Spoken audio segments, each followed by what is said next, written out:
बिस्मिल्लाहिर्रहमानिर्रहीम। अस्सलाम वालेकुम व्यूअर्स, आप देख रहे हैं सिरात मुस्तकीम सऊदी न्यूज़ चैनल। आज 20 अक्टूबर 2022 है। आज की अहम तरीन खबरों का आगाज़ इस कुरानी आयत के तर्जमे से किया जा रहा है। सूरह हुमाज़ा में इरशाद बारी ताला है, बड़ी खराबी है हर ऐसे शख्स की जो ऐब टटोलने वाला और ग़ीबत करने वाला है, जो माल को जमा करता है और गिनता जाए। वो समझता है कि इसका माल इसके पास सदा रहेगा, हरगिज़ नहीं, ये तो ज़रूर तोड़ फोड़ देने वाली आग में फेंक दिया जाएगा।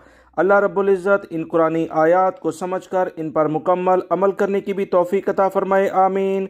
दोस्तों, आज की वीडियो में काफ़ी अहम मालूमात हैं। वीडियो मुकम्मल देखिएगा, लाइक करके शेयर भी कीजिएगा।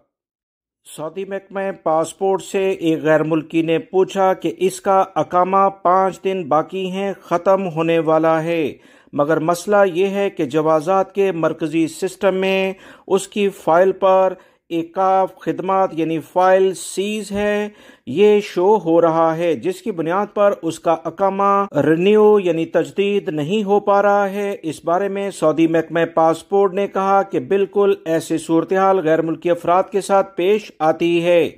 इसकी बुनियादी वजह यह होती है कि अकामे पर किसी भी किस्म का कोई जुर्माना होता है, किसी शख्स की कोई रकम देनी होती है, यानी कर्ज वाजिबुल अदा होता है जिसे गैर मुल्की ने नहीं दिया होता, तो इसके सिस्टम में इस तरह की सूरत हाल पैदा हो जाती है। जवाज़ात के सिस्टम में गैर मुल्की कारकुन की फ़ाइल को मुख्तलिफ वजह की बुनियाद पर सीज कर दिया जाता है। इस हवाले से कवानीन के मुताबिक अगर किसी पर कोई कर्ज है, अदालत में बाकायदा ये साबित हो गया हो कि इस शख्स ने किसी का कर्ज देना है, तो इस पर इसके अकामे को सीज किया जाता है। उस वक्त तक ये तजदीद नहीं हो सकता जब तक ये बाकायदा तौर पर रकम अदा नहीं करता है।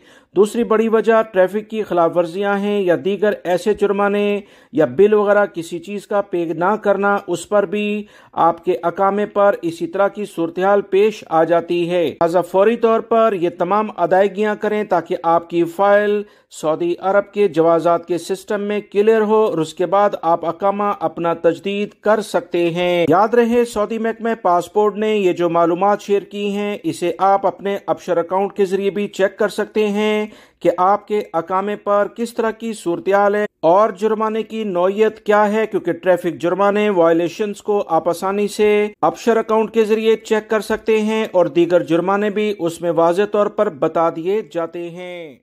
सऊदी अरब के मुख्तलिफ ट्रांजैक्शन सेंटर पाकिस्तान, इंडिया और बांग्लादेश के लिहाज से मुख्तलिफ रेट दे रहे हैं। एक रियाल रेट पाकिस्तान के लिहाज से 58.86 के करीब पहुंच चुका है।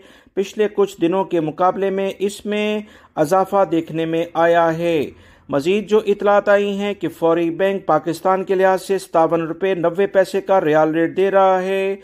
STC पे पर 57 रुपये 56 पैसे, तहवील अल राजी 57 रुपये 27 पैसे, वेस्टर्न यूनियन 57 रुपये 74 पैसे, मनीग्राम 58 रुपये 27 पैसे, जबकि टेली मनी 57 रुपये 96 पैसे का रियाल रेट दे रहा है। इन बैंकों की अपनी फीस है, वो तमाम की अलग अलग है। मजीद इतलात के मुताबिक एक रियाल के 22 इंडियन रुपए मिल रहे हैं, जबकि एक रियाल के 27.17 बांग्लादेशी करेंसी के लिहाज से रेट चल रहा है।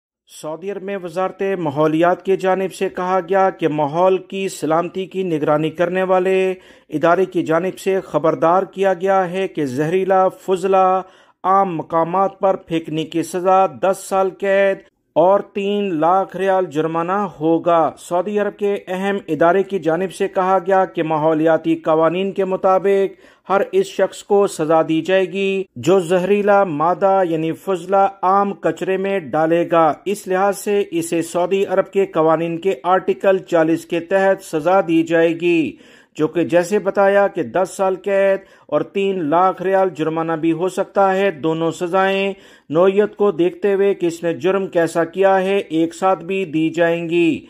कौमी मरकज के तर्जमान अब्दुल्ला अल मुतैरी ने कहा कि जहरीले फुजले से मुराद वो तमाम चीजें शामिल हैं जिसे अगर कचरे में फेंका जाता है तो ऐसी इन्वायरमेंट पैदा होती है कि इंसानी सेहत इससे मुतासिर होती है। زہریلے فضلے میں وہ تمام چیزیں شامل ہیں جو کہ دھماکہ خیز مواد یا ایسا فضلہ جو مصنوعی شرائط کی مطابق ٹریٹمنٹ کے بغیر استعمال نہ کیا جا سکے۔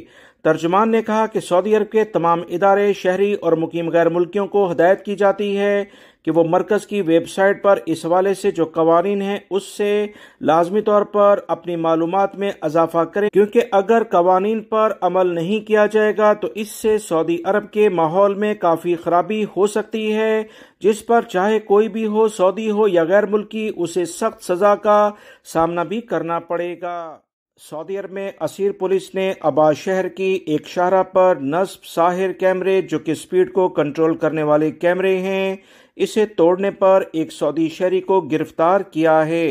اطلاعات کے مطابق مقامی شہری حد سے زیادہ رفتار سے گاڑی چلا رہا تھا۔ جیسی کیمرے نے فلیش کیا اس کے بعد اس نے گاڑی واپس کی اور کیمرے کو توڑ دیا اور فرار ہو گیا۔ پولیس کے سراغ رساؤں کی مدد سے مقامی شہری کی نشاندہی کی گئی اور اسے گرفتار کر لیا گیا ہے۔ پولیس نے کہا ہے کہ ایسے افراد چاہے سعودی شہری ہوں یا غیر ملکی، ایسی حرکات کرنا قوانین میں سختی کے ساتھ منع ہے۔ اس پر سخت سزا اور جرمانہ بھی نافذ کیا جائے گا۔ پولیس نے مزید کارروائی کے لیے اسے سعودی پبلک پروسیکیوشن کے حوالے کر دیا ہے۔ سعودی کابینہ کا ایک اہم اجلاس خادمین حرمین شریفین شاہ سلمان بن عبدالعزیز کی سربراہی میں جدہ کے قصر سلمان شاہی محل میں ہوا ہے۔ کابینہ نے اہم امور پر تبادلہ خیال کیا، خاص طور پر سعودی عرب کے دوسرے ممالک کے ساتھ جو تعلقات ہیں اس پر بھی اہم بات چیت ہوئی ہے۔ یاد رہے بین الاقوامی لیول پر آئل کی یعنی پیٹرول کی قیمتوں کے لحاظ سے جو اس وقت صورتحال چل رہی ہے اس سے پوری دنیا کے بہت سارے ممالک متاثر ہوتے نظر آ رہے ہیں، اسی لحاظ سے یہ اجلاس بہت زیادہ اہمیت رکھتا ہے۔ مزید جو اطلاعات آئی ہیں کہ کابینہ نے وزیر ماحولیات، پانی اور زراعت اور دیگر بہت ساری وزارتوں کو نئی کچھ صورتحال کے بارے میں اقدامات کرنے کے لیے کہا تاکہ سعودی عرب میں زراعت کے شعبے میں مزید ترقی کی جا سکے۔ زراعت کی جب ہم دوستوں بات کرتے ہیں تو تمام مزروں کا سیٹ اپ اسی وزارت کے کنٹرول میں آتا ہے۔ سعودی عرب میں زراعت کا شعبہ اگر ترقی کرتا ہے تو یقینی طور پر یہاں کام کرنے کے لیے غیر ملکی افراد کو ملازمت کے لیے دوسرے ممالک سے یقینی طور پر لایا جائے گا۔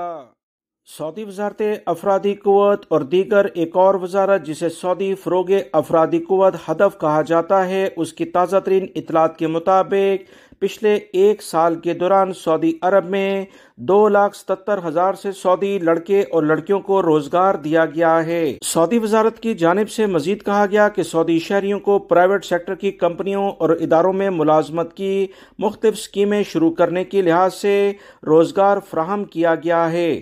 سعودی حکومت مختلف ٹریننگ کورسز بھی نوجوانوں کو کرا رہی ہے تاکہ مختلف کمپنیوں میں وہ بہتر انداز میں کام کر سکے۔ یاد رہے ابھی مزید ایک اعلامیہ سعودی وزارت افرادی قوت کی جانب سے جاری کیا گیا تھا جس میں 3 سیکٹر میں 11 پیشوں پر سعودی شہریوں کو ملازمت فراہم کی جائے گی، جس میں خاص طور پر مینجمنٹ لیول کی جتنی بھی پوزیشنز ہیں وہ تمام سعودی شہریوں کو پرائیویٹ سیکٹر میں دینے کے بارے میں اعلامیہ جاری کر دیا گیا ہے۔